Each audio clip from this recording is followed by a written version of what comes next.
எங்க கண்ணு வண்டி கிடைச்சது? அவ அப்பா யார்கிட்டயும் வித்துட்டுதா சொன்னா? நான் கடத்தரவில் கலெக்ஷன் இருந்தேன்.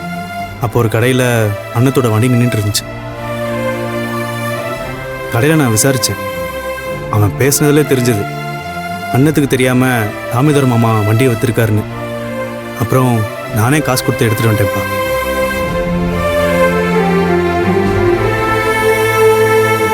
நல்ல காரியம் பண்ணுங்கண்ணு.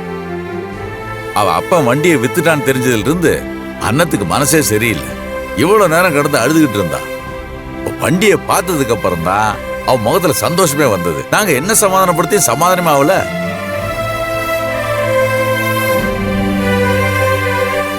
மாம்ஸ், சந்தோஷம் எங்கிருந்து வந்துச்சு மாம்ஸ்? பாருங்க, இப்பயும் வண்டியை கட்டி பிடிச்சி தானே அழுதுகிட்டு இருக்கிறா. எதுக்கு நழுவுற? அதான் உன் தோழி ஒண்ணு கிடைச்சிருச்சுல்ல, சந்தோஷமா சிரிக்க வேண்டியதுதானே, அப்புறம் ஏன் அழுவுற?